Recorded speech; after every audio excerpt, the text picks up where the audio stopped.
Good evening, everybody. It's March the 30th, 2015, and this is the evening edition of the Zen of Ben Cola Show. And how are we today? I wanted to remind you all we're not going to vote for any incumbents. Now we hear Marco Rubio wants to run for president. Also a buzz in the news about Rand Paul, that Ron Paul supporters are turning away from Rand Paul. I don't think that this is a Ron Paul thing. I mean, I kind of like Ron Paul myself. I think the end the Fed thing might have been a little bit over the top, but I like Mr. Paul an awful lot. I really think he got a raw deal in the last thing. But Rand Paul is no Ron Paul. Number one. Number two, you know, some of the things that some of the bills that he signed off on just weren't Paul-like. So I have to say I'm going to include him, and I'm not going to exclude anybody from my throw all of them out. And as I said, I wouldn't feel sorry for them. They have a pension, they have benefits, they'll be taken care of for the rest of their lives. Let them go fishing. I sure wish I could. We need fresh people in there, people who aren't going to sign bills without asking an awful lot of questions, people who aren't going to refuse to sign when we have a raw deal. It's better to not have any bill go through at all than to have some kind of a raw deal go through where several congressmen who have something they want to push through sign off because somebody else has something maybe it's not so good, and they cut a deal and they're like, well, we're going to let something slide through we don't like because somebody else has something let us push through. And no, look folks, if you need to make two bills in order to satisfy two sets of whatever, and that's what you just do. If you don't like the bill, if it's not going to benefit your constituents, you simply don't sign it. It's as simple as that. We're stuck in the water, big deal, doesn't matter. If we're not going anywhere except back to our Constitution and we don't have any bill, who gives a crap? We're better off. We don't need a lot of laws coming from Washington. If you all can't make a law, that's fine. We don't want any more laws. Don't sign crap that you didn't read. That's going to give you 10 years in prison if I'm the president. If I find out you signed some kind of law without reading it, you're going down. Big time. That's going to be mandatory sentencing, constitutional court sentencing. It's misrepresentation at the highest level. Malfeasance, or I can think of 25 reasons why you need to go down for doing something like that. Absolutely terrible. It's how we got to where we are today. And it's not good. The whole world's laughing at us. China and Russia are eating our lunch. What we need is somebody who can straighten this country out, take the oligarchs down, lay down the Constitution, get rid of the DHS and Homeland Security. We don't need all these layers of protection. There's no danger that they're protecting us from. The danger is all perceived danger. As long as we're allowed to have our guns, we don't need any help. And if we need help, we'll call the National Guard. We'll call the police. Okay, how about that? We call the police if we need any help. I guarantee you we'll call the police. And then they'll call the National Guard. And I'm sure Rick Scott could call the National Guard. I trust the governor. He'll call the National Guard if we can't handle anything coming down our street. But I'm pretty sure we can handle anything coming down our street, as long as you don't take our guns away.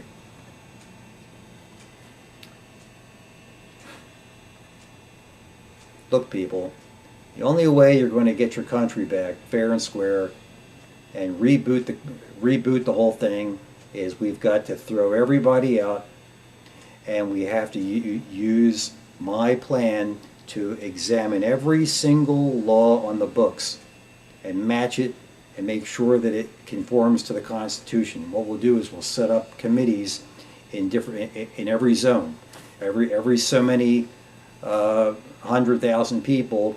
We'll set zones up, and we'll work it out where we have committees of attorneys, and they're going to go through things step by step by step by step. and anything that looks like it's bad is going to go. And they can reword it and try to push something new through to replace whatever we're going to throw out. But we're going to lean towards throwing away all these laws. We've got way too many laws in the books. We have so many laws in this country. I mean, the average American breaks about 10 laws a day before noon without even leaving their house. So, I mean, it just... The NSA spying on your telephones. I mean, it's just over the top. The world hates us. We're spying on them. Snowden caught them, revealed everything. Now we have to pay him the reward money. Who's going to pay for that? Well, I'm happy to pay for that. We're going to have to pay for that. It's going to come out of taxpayer money. I'm sorry. But we have to pay Mr. Snowden for turning us on to what the NSA did. Now, if you can turn me on to some other kind of malfeasance and we can throw a few more criminals in prison, no problem.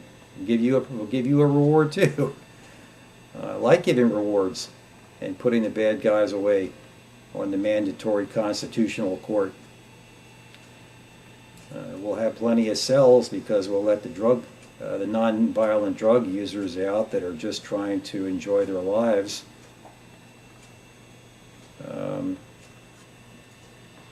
Anyway, as I said, you've got Marco Rubio now announcing he may want to run. The Governor Christie of New Jersey may, who knows, at the last minute he might say he wants to run. I'm assuming Hillary Clinton might want to run. That's impossible for Hillary Clinton to run. There's just too much baggage. And as I said, she wouldn't pass the Ben Cola strike, the Zen of Ben thing. Throw them all out. Look, she was in the White House for hooked up to Bill and the whole Benghazi thing and having her own mail server. How many dead people around the Clintons and mysterious deaths? It's just too much to bear. Look, she might be she might turn out. Maybe I'm wrong, but I'm just saying we can't take a chance at this point. We've had too many down after down after down. Did I ever tell you my Atlantic City story? Let me tell you my Atlantic City story. That sounds like a good story to tell right now. Give me a minute to take off my jacket here. Yeah, you guys need to hear this. This is a true story. I didn't plan on mentioning this, but when I was a young real estate broker, a salesman, I told you I had to apprentice for a couple of years, and then I got my broker's license. Once I got my broker's license, I went to work for a fellow, and I managed his real estate office. And he had several salespeople working there, and he also sold insurance, and that's what kind of got me going into insurance too. That, and when I went to the school, I became friendly with, as I told you before, Clarence R. Stevenson, and he and I became very close and became good fishing buddies, and he helped me out from there as the mentor of mentors. But in any case, while I was learning what I needed to learn to be able to run a real estate company on my own as a broker, and not just as a salesman as I did with Mignon in Cherry Hill. The broker of the company that I worked for said to me one day after Atlantic City got licensed to have legalized gambling. You probably don't remember back that far, but I certainly do. There came a time when a license was given to Atlantic City to allow legalized gambling. And one casino was given a license. It was called Resorts International. I'll never forget this. And now I'm not a gambler, but I wanted to get down to see what it was all about. And I really didn't give a crap about going down to see what it was all about until the broker of the firm that I was working for said, "I know how you can make a living gambling." And I said, "That's impossible, how to make a living gambling, because the house would always take a percentage of everything, and the arithmetic, the math just doesn't add up. I mean, every time if you look at, say, a game of roulette, every time the ball goes around, The odds of winning is, say, 1 in 36, but there are 38 slots, so the house has got a green and a double green where you have to win twice to get your winnings. So that's the house take. So in other words, over the long run, you may win something over the short run, but over the long run, there's no way you can win. Well, he said, yes, you can win, and here's how to do it. He had a scheme. And the scheme was that you would put, say, $5 and you would bet on red or black. Now, as you know, on a roulette wheel, if you ever go gambling, and I believe me, I'm not a gambler, but I went a few times in my day. You know, maybe once every once or twice every 2 or 3 years. Over many years, I went gambling with $50, and that was my limit. Win or lose, I'd walk out after $50. But he said to me, he said, here's how it works. Because I asked him, how's it work? He said, well, what you do is you take $5 and you put it on red. And then you wait for the thing to go around, and if you lose, you double your bet to 10. If you lose, then you double your bet to 20. If you lose, then you double your bet to 40. He said eventually the marble is going to land on the red, and you're going to win double your money back plus the first $5 you put in. So you're going to get your $5 back, call it an investment if you will, plus you're going to win, you know, the rest of the money back. So you're going to be doubling your $5 even though you might have had $40 at risk. And I said, what happens if it goes against you again? He said, you just keep doubling. You have to have enough money. The theory is that you have to keep doubling until you eventually hit. So I thought about it for a little bit, and I thought, you know, he is right, but you know, what happens if it goes red a lot of times, or if you're doing black and it goes black a lot of times? So I went to see my mom that night or the following night, and my brother hadn't moved out of the house yet. My brother Tom, he was still there. So I said, hey Tom, I said, you know, my boss told me how to make money gambling. And I said, how do you do that? He said, well, he said, and I told him the story. And I said, why don't we play, you and I, and you pretend you're the casino, and I'll pretend I'm the gambler, and we'll get a penny and we'll flip it. Now, if you flip a penny, it's a 50-50 chance it's going to land on heads, and 50-50 chance it's going to land on tails, right? So then we put some money on the side here. You know, we used chips or something, didn't have any money, maybe dollar bills or something. And so we played for hours and hours and hours, and sure enough, the system worked, because if you bet on heads and you lost, you just doubled the money, and then you bet on heads again, and then you bet on heads again, and usually within three flips of the coin, it would go your way, and sometimes it would take maybe 5, or worst case scenario 6 or something like that, in which case, you know, you'd have to double your bet 6 times. But as long as you only started out with $5, it was kind of like a doable thing for us.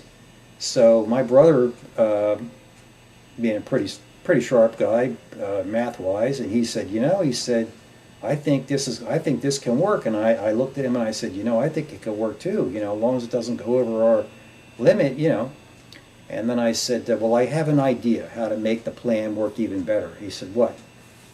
And I said, why don't we, when we go down there, why don't we wait and watch the table, and when the marble lands in red 3 times in a row, then we'll go on black, because we know it's already going against us 3 times, assuming we had gambled on red. So that's what we did. So we waited, and a lot of times you had to wait a long time for the marble to go red 3 times or black 3 times, so then you could bet on the other color. So we split up, where he went to one table next to mine, and I stayed at one table, he stayed at one table, where we're close enough to call each other. And we waited to see which table would go red or black 3 times, and then whichever one went red or black 3 times, the one of us would call the other one over, and then we would put $5 on the other color, the black or the red or whatever. Whatever one that was lost 3 times, we'd bet $5 on. So that way, if it went against us, that would mean it went 4 times against us already, but we had only put $5 up yet so far. Thinking that how long could it keep going black, for example, if you wanted to go red. Well, we did this, and the first night we were screaming back and forth, and we waited for the thing to go 3 times, and And we ended up winning, I don't know, like $470 the first night. And we were there till they closed. I think they closed at 6 o'clock in the morning, some ungodly time early in the morning. It was still dark, but I mean the sun was getting ready to come up. And we were driving home in my car, and we were laughing. I mean, we were laughing our rear ends off all the way home, how we're going to get rich gambling at the casino. Because we had all this money we made using nothing but $5.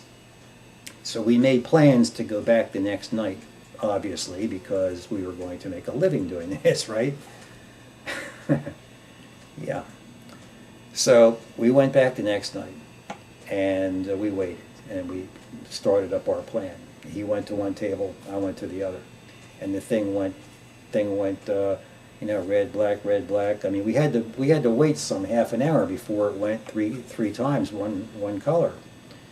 And so anyway, I forget whether he called me or I called him. It's immaterial, but I put the $5 down on the opposite color. Now I think I put it on black. So we went on black, but it had already gone red 3 times.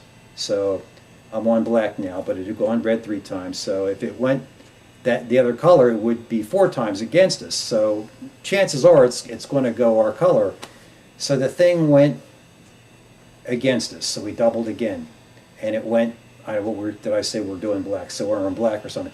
It went red, and then it went red, and then it went red, and we're doubling and doubling and doubling. And it already had gone 3 before we even started.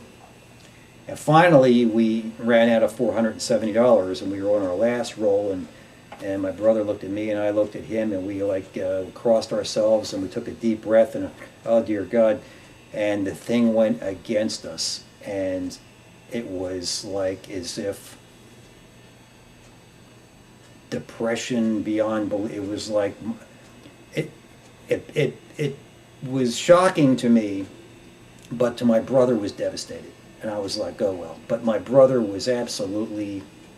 He started to run out the door, and he was so upset beyond belief. And I said, Tom, come back, please. I said, let's watch and see what would happen if we had more money to double again. Maybe we'll win on the next roll, and then at least we'll know. Well, we waited and we watched, and had we doubled again, we would have lost. So we did it again, and we lost. And we stood there. Do you know the damn thing went 23 times before we would have won? It went the same color. That would be like flipping a coin 23 times heads. That's how many times it went against us. I mean, we would have had to have about $1 trillion to win back the $5 plus the booty that we already had put down. So this is like what we're dealing with the Congress and the Senate. Okay, you got this, you know, the deck is stacked. Okay, there is no way that we're going to resurrect this thing. Okay, the House is going to win unless we cancel and change the we've got to change the system here. Okay, and if we let just one of those people back in, they're going to call back the oligarch because they know each other. They're going to call back the same old hit team squad or whatever, oligarch squad. And it's going to be the same old New World Order, masonry jar people, and everything else coming back in your face. We have got to change the plan. We've got to change the whole thing, and we've got to clean out the Senate and the House of Representatives and change the president. And we can't let any of the senators become the president, because that would be doing what?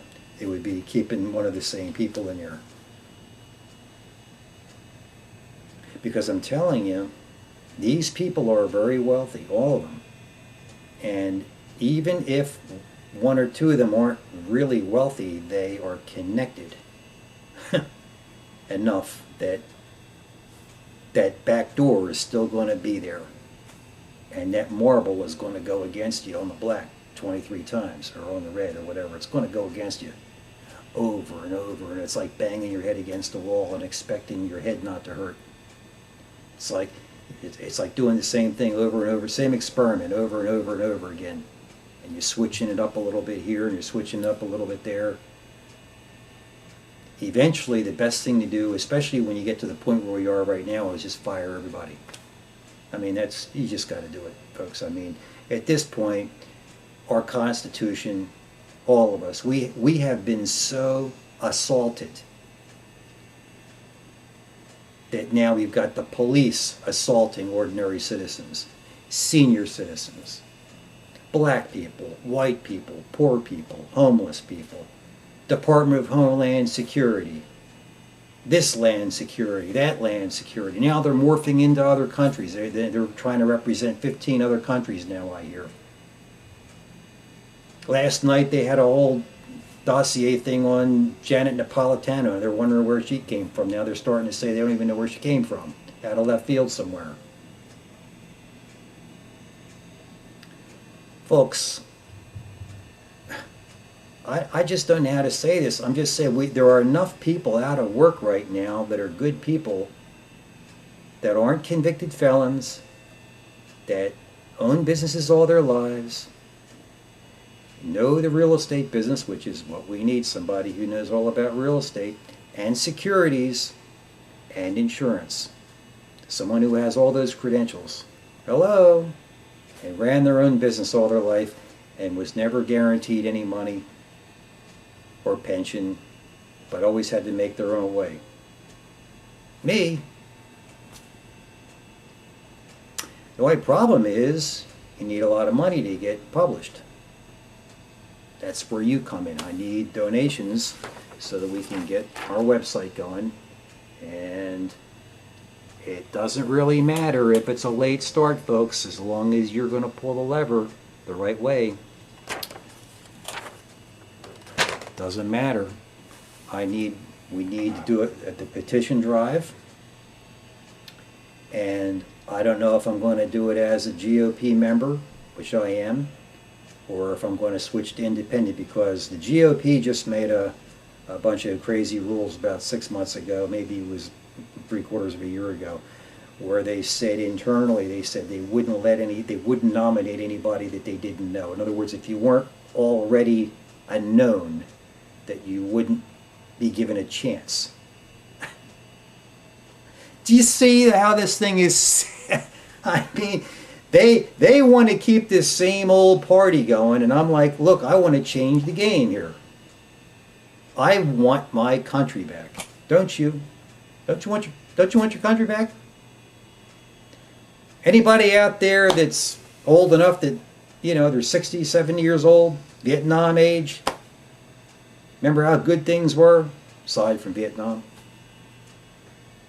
I mean, life was good, you know. We had right to privacy. The thought that the police would be tapping your telephone, or there would be an NSA or a secret service out there, or a Nazi Gestapo squad going around with machine guns in the street was completely unthinkable.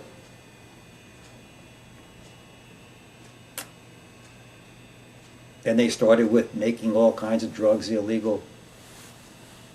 And more rights and liberties were being taken away, and over time it just got worse, and now it's snowballing. It's like it's increasing with the square instead of just rolling down the hill and getting a little bigger. It's getting bigger by the square.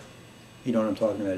It's not an even incline or down. I think it's going down. We're losing our, you know, instead of going down like in a steady descent, our descent is increasing. Our rate, I mean, we're going down like this.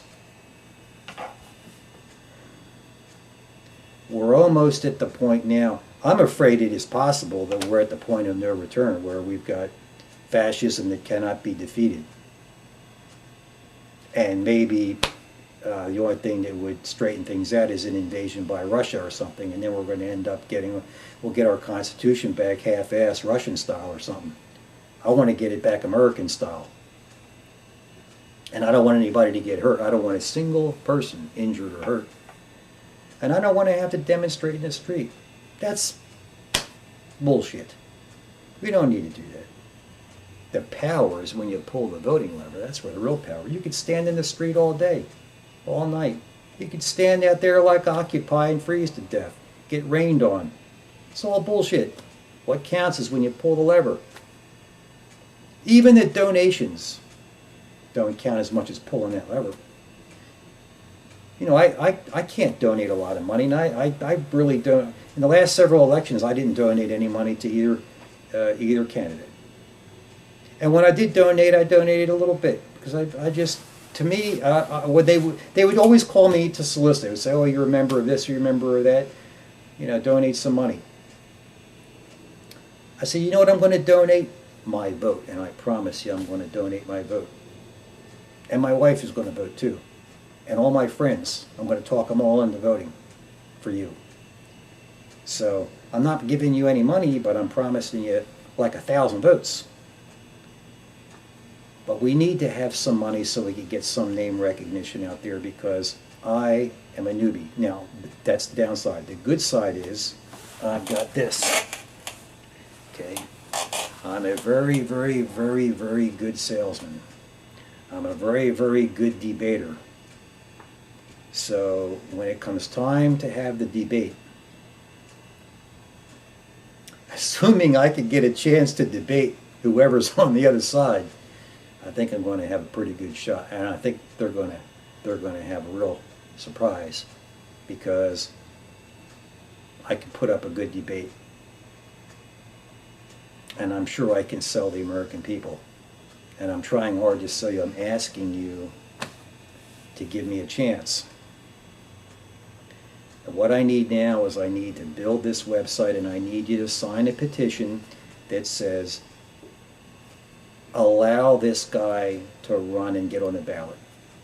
So there's going to be a ballot petition circulating, and all it's going to say is, I'm signing something here that's going to allow Ben Cola to be on the ballot.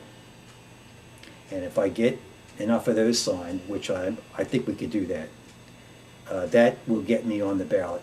If I get on the ballot, I should be able to get on some TV.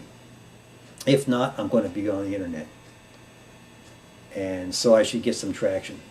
In any case, if I could get some traction, like I said, and be put up to a debate against the other side, I can bring my sales skills into play, which is my howitzer, and my knowledge about what's going on in the world. And like I told you, I was a newspaper boy all the way back to 7 years old or 8 years old, and I read the paper every day, watched the news every day. I know what's going on around the world. I'm pretty worldly when it comes to what's going on around the world. And I'm a very good salesman. Winning these is almost impossible to get one. I got 11 of them. I didn't want to work for that company. That was hard work.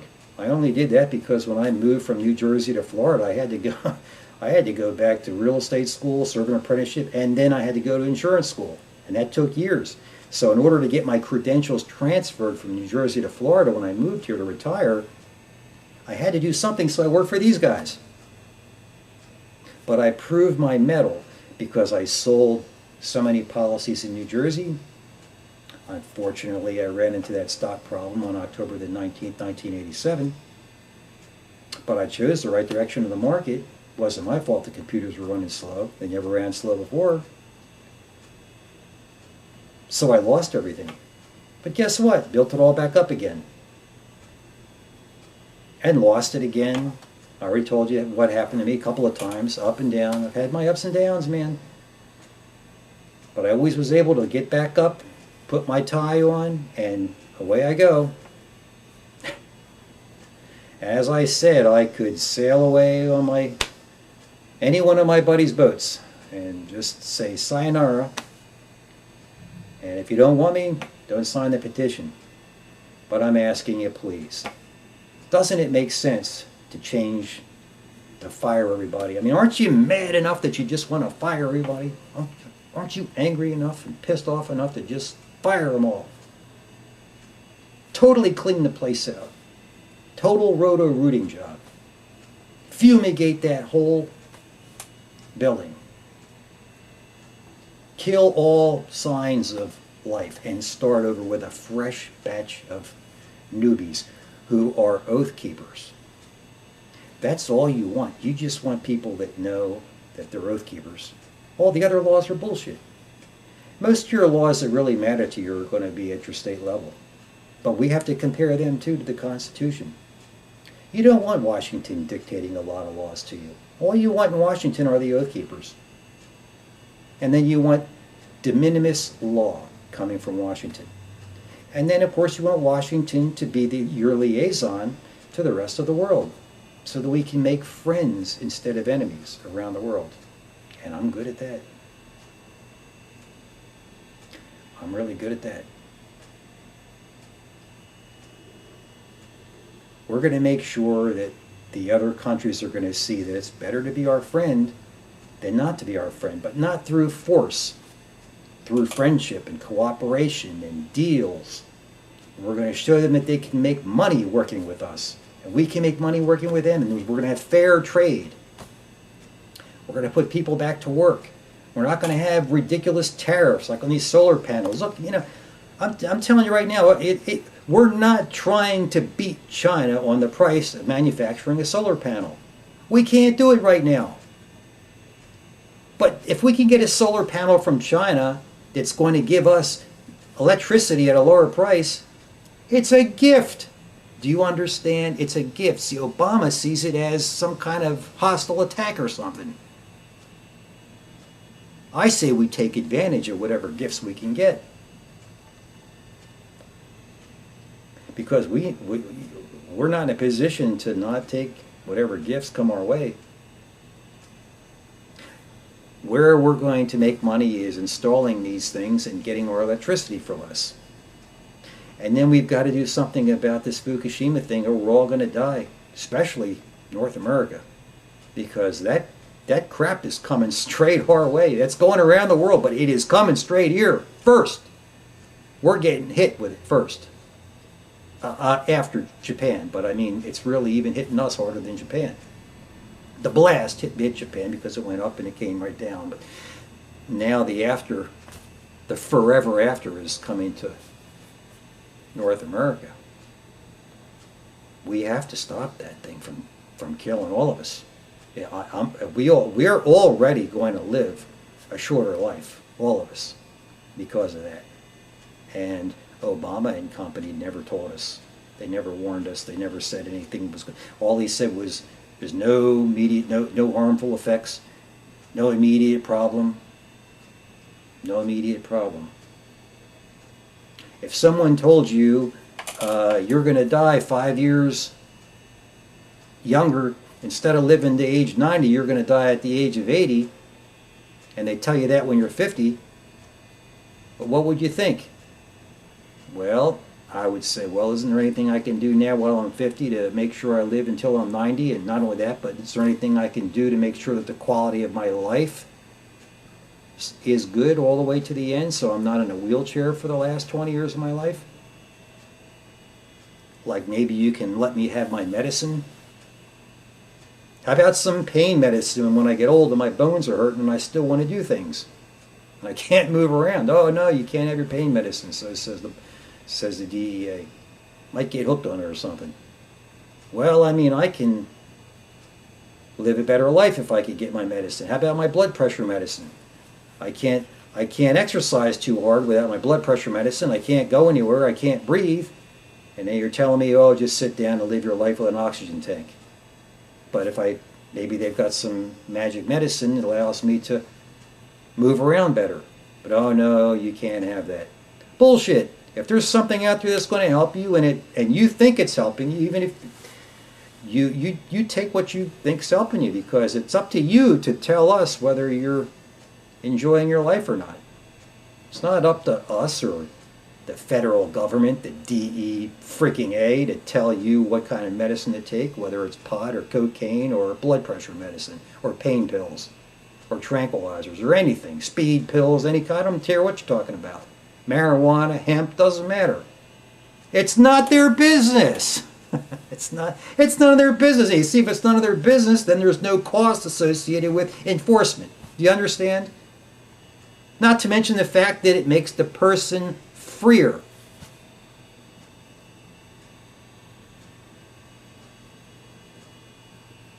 I mean, what do you think Thomas Jefferson would have said and Benjamin Franklin would have said if they told him, "Oh, you can't smoke a cigarette, or you can't do this, or you can't smoke a stogie from, you can't have a Cuban cigar"? They'd have said, "F you. I'll smoke a cigar from whatever country I could get it from." They would think you're crazy. You ought to go down where I was born. I was born in the Thomas Jefferson Hospital, right around the corner from the Liberty Bell, Independence Hall in Philadelphia. You see, I don't have any problems with where I was born. I was born right next to the Liberty Bell. You understand? Where the Founding Fathers reside, where they lived and legislated from, where they rang the bell and it cracked. It's right there. It's where I was born, and where I lived for quite a while, a few years until I moved to right across the river to New Jersey. I can prove it. My birth certificate's in Harrisburg. Got one telephone call. I could give anybody a certified certificate. I wasn't born in freaking Canada. I was born right here, next to the freaking Liberty Bell. Doesn't get any straighter than that. My grandparents came from Italy because they wanted to escape fascism, and they wanted the U.S. Constitution. That's why they came here. They told me that. They said we wanted the rights that were granted in the Constitution, because they didn't have that in Italy. But they always used to tell me, "Don't say anything, don't say anything." They were so used to not being able to say anything that they would always say, "Shh, don't say anything. Keep your opinion to yourself. Don't ever talk about politics or religion," they told me. Well, screw that. I mean, I'm an American. I was born near the Liberty Bell. I'll say whatever I want to say. Now, I know that I don't want to upset anybody, and I know people have feelings and they have emotions and hormones running high and low, and people have beliefs that go off the Richter scale. They just as soon kill you if you say something bad about a religion or whatever. But I don't have anything to say really about religion one way or the other. I mean, I believe there's a supreme being. I believe in Jesus. I'm a Christian. But I don't go to church every weekend. I pray every day. You know what I pray for? I pray for this country. I really do. I pray. I pray that we get our Constitution back. I know what the country was like when I was growing up, and it was quite nice. There was no fear of the police being chased down or beat up, and sometimes we were bad little boys and the police would chase us and we'd run. Never had to worry about getting shot in the back. But all we did was throw snowballs and stuff like that. It's not like we were real bad.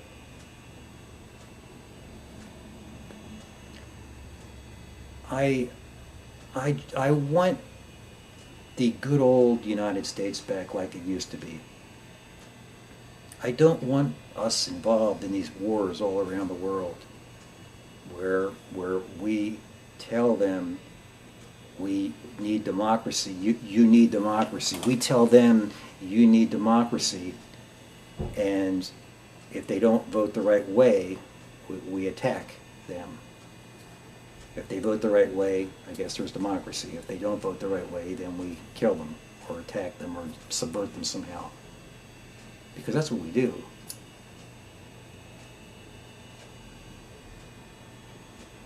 Now, I don't know everything that President Obama knows. I mean, maybe some of the crap he's doing he just has to do, and there's just no way out. I don't know.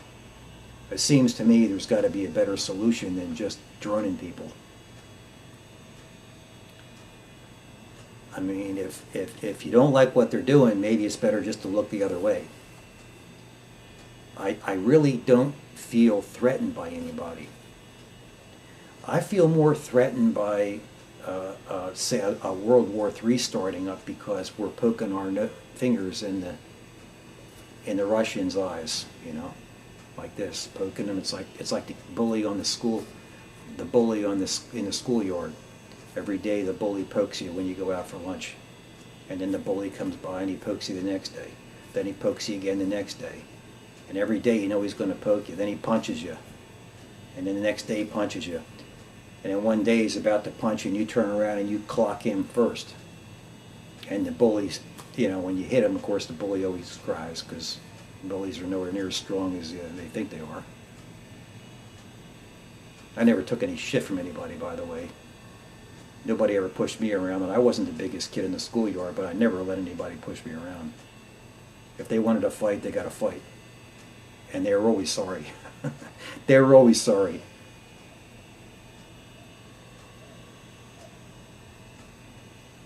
Because even if I fought an adversary to a stalemate, they were hurting. Maybe I was hurting too, but they never left without getting banged up pretty bad. And that's the way I'm going to play this thing. I'm telling you now, there's an easy way to get your country back. And it's not doing the Occupy thing. It's not hurting yourself or putting yourself at risk in front of policemen with submachine guns and tanks. You don't have to do that, folks. All you have to do is take the oath, become an oath keeper, sign the petition to give me a chance, and then just give me a little money to support the website and cut me loose. I'll take care of the rest.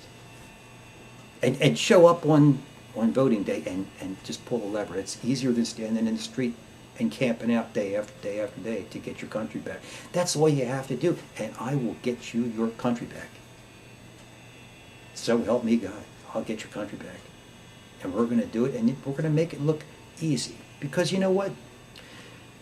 When you're good at what you do, you can make it look easy.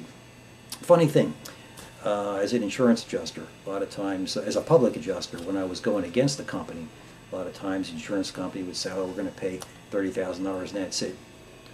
And the customer's like, oh, I know, I need another $10,000 out of these people. You know, I could come in there, and I would come in and I would renegotiate the whole thing, and I'd get him another $30,000. And they'd be like, holy crap, how'd you do that? And it only took me 25 minutes. And I didn't even have to put anything in writing. Then they wouldn't want to pay because they said, well, how, you know, you're asking for 10% commission on the difference between what the company gave them and the extra I got them. You know what it was? They all said the same thing. They said, because that was too easy. Well, you know, if it was, I made it look easy because I'm a good negotiator. And I did that thousand times. I think the biggest one I did was about $250,000 extra.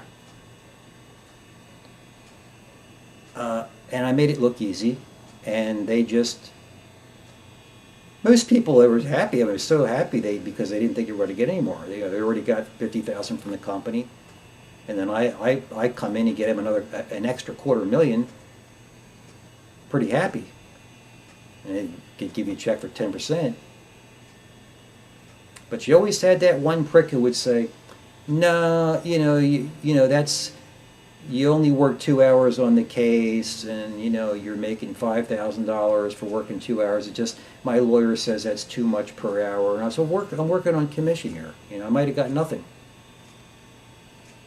but I was usually very successful. Way over 90% of the time. Probably 95% of the time I got more money. And I'd say about 70% of the time I got substantial settlements in addition to what they would have had anyway. And it was because I was a good negotiator. And I was able to make my case smoothly, succinctly, without having to talk too much, without having to fight. No court, no lawyers. Just explain to them what's wrong with the settlement and why we need more. And I could usually sweet talk them into paying more. And when you make it look really easy, the customer would sometimes balk at paying. But I'm going to make getting your country back look easy. That's what I'm going to do. I'm going to show you how easy this is going to be. It's going to be ridiculously easy. Just follow my instructions. I'm not ordering you around. I'm just telling you I have a plan, and I'm laying it out for you. We're not going to be in the streets. Nobody's going to have to fire a weapon. Nobody's going to have a club. No one's going to have to get beat on the head by the cops or tased, dragged away. You wait and see. These other politicians are going to be scared shitless of me. I guarantee you they're going to be scared to fucking death when they see me coming. Because I'm going to be coming out of left field and they won't know what the hell's going on. And when they look into my background, they're going to say, this guy's a salesman. And he's an oath keeper. And he wants all oath keepers in there. And he's putting up the Zenit Ben strike to clean out the whole house. The guy's got a plan. And he knows what's going on around the world. And he gets results. The only time I ever got screwed up in a big business deal was when I got flat out lied to and the other counterparty screwed up. And that happens a lot, so that could happen. But in this running for president, you are the counterparty. Don't screw up. I've got the plan laid out. Nobody has to get hurt. No parading in the streets. No big gigantic hassle. All you have to do is show up at the voting booth, pull the lever, and donate a small amount of money, just so that we can make the presence, and so I can get on TV. I'll take care of the rest. And you will get your country back, and you're going to see what it was like. All you younger people, I'm 60 years old, all you people out there that are 20 and 30 years old, tears are going to come to your eyes when you see what this country was and how it can go back to the way it was. You're going to say, oh my God, we had fascism in America. We had communism, socialism. We had every bad Wikipedia name of government in the book. Oligarchs and fascism. Nazism, Gestapoism. We've got it all, folks. And we need to just flush the toilet 10 times, like I said in my prior videos, man. Just gonna pull that lever. And you know what's going to really scare them? When you don't show up to rally in Washington, because you're not going to need to. All you're going to do is need to show up at the voting booth. It's going to be easy. They're going to be scared to death. It's going to be quietly putting Ben Cola in power, pull the lever, and your Constitution's going to come back, and I'm going to clean that house out. We're not going to put anybody back in there that's in there. And then in the next election, whoever isn't up for election now, they're going bye-bye. And we are going to systematically clean that place out, and no one's going to break a sweat. I'm going to make this look easy. And everybody's going to take a deep breath and they're going to say, my God, that dude is cool and he knows what he's doing.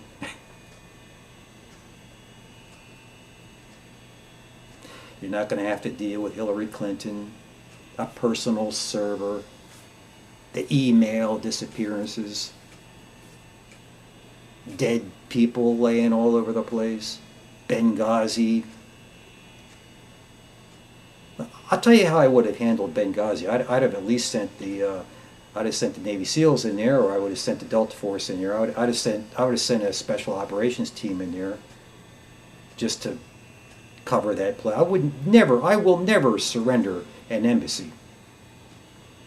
I am not a softie. Just because I'm telling you I'm going to gently, with a white glove, easily get your country back for you. And I have a plan, and I'm telling you the plan. All you have to do is pull a lever. Nobody's going to have to make a big... You don't even need a bumper sticker on your car. You just need to keep your mouth shut and pull the lever. No big deal. They'll never know what hit them. But boy, oh boy, they're going to get freaking clobbered. When the boom comes down, that's going to be it. And they're all going to be going back home. And you're not going to have to worry about them anymore. I'll take care of what needs to be done, the bankers and all that thing. We're going to root that thing right out. We'll reinstate the Glass-Steagall Act. We're going to make student loans bankruptable just like any other debt. No problem. You can't pay your student loan, you're going to bankrupt it just like any other debt. None of this Clinton crap where you can't bankrupt your student loan. What kind of crap is that? If you can't pay, you can't pay. You're not going to be a slave under my administration. No one's going to be a slave. If you can't pay, you're going to bankrupt the damn thing. That's the end of that. If the Fed doesn't like it, we're going to bankrupt the Fed, and we'll put another Fed. We'll give the franchise to somebody else, or we'll forget having a franchise. We'll have the Congress. We'll print our own money. We don't need the Fed. Now, I'm not saying we should end the Fed. There are benefits to having a Fed which is separate from the government, and one of the benefits is because it's an arm's length transaction between the Fed. Look, legally, it's an arm's length transaction because the Fed is the Fed. And the government is the government, and they're borrowing money that's... Look, we all know they print money out of a printing press. But look, we all honor it and accept it. And as long as the money is acceptable, that's what counts. It doesn't matter if the Chinese want to do the brick thing or whatever. Look, as long as your fellow American who makes the goods you need, and even the foreigners are willing to take the dollar, we can keep going. But I don't have $100 or $200 trillion because we have off-balance money due. I mean, the official debt is what, 17 trillion, but I mean, we've got these contingent liabilities and additional liabilities that are off the balance sheet. I mean, the word on the street is it could be 200, might even be $400 trillion. In 9/11, they lost $1.5 trillion, the Bush administration, because the World Trade Tower got knocked down and the money was in the Pentagon. They lost $1.5 trillion. Let me think here. Do you believe that story? I mean, seriously. Look, I told you what I do for a living. I was in the insurance business and the real estate business all my life, and I adjusted a lot of insurance claims. I know a screwball situation when I see it.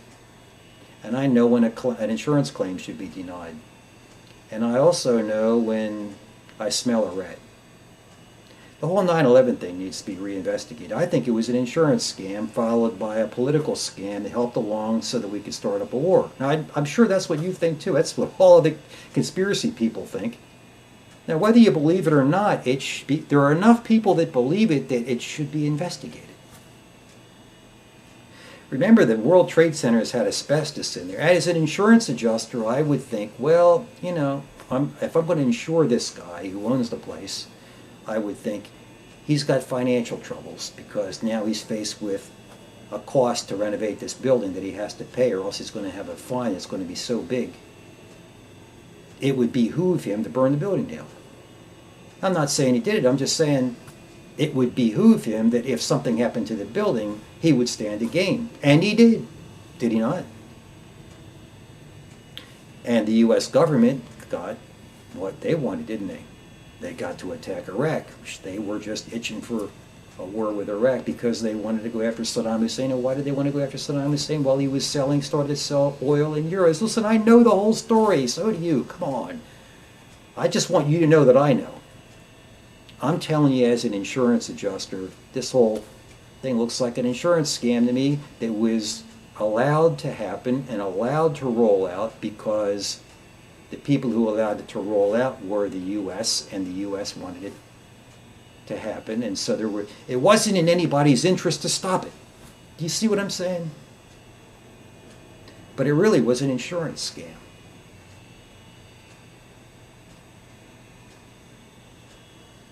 It was a self-inflicted wound.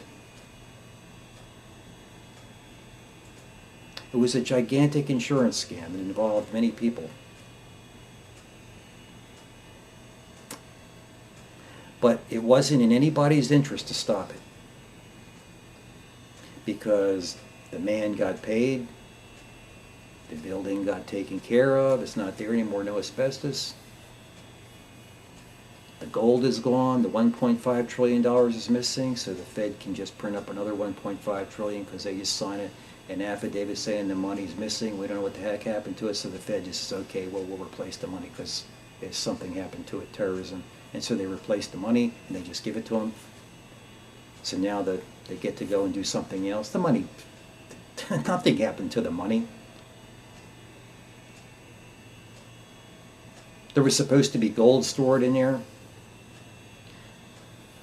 I mean, you know, where did the gold go? Was it removed?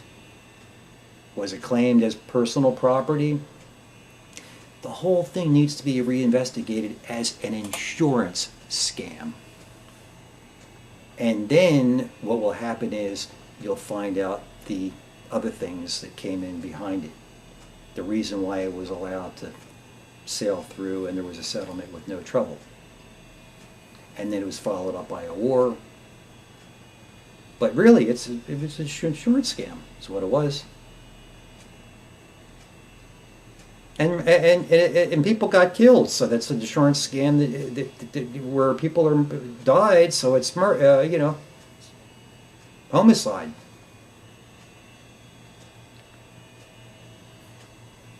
But the money and the Pentagon, nobody saw an airplane. Where's the videotape? There's nothing. Look, I'm telling you, all this needs to be looked into, and I'm the insurance guy, the expert that can do it. I'll make sure we get a good investigation on 9/11. We'll go back. We can look back at that thing. No problem. And we can get our Constitution back without any kind of fighting in the street. No demonstration. Don't put anybody in there that isn't an oath keeper, and I am. And I have a plan, and we're not going to let the same people run things again, because one bad apple in here could spoil that whole bunch. You know, you've heard the saying, one bad apple could spoil the bunch. I really believe when they realize that I'm going to have a chance of running, they're going to be scared to death. They'll probably kill me. I mean, at this point, I kind of resign myself to the fact that they're going to make an attempt on my life. I mean, why wouldn't they? Clinton's killed so many people, just mysteriously died. All right, folks, I have to go. But like I said, donate some money so I can get the petition circulating. I'm pretty sure we could sign the petition on the internet, so you don't have to get anything in any real paperwork. You just sign it online and email it back. I believe that'll count in most states. And I'll get on the ballot, and hopefully Fox News will let me talk. And that'll be it. Once they start letting me talk, I'll take it from there. Because I am the best salesman, and I can prove it. So, all right, folks, have a great night. You're going to get your country back, I promise.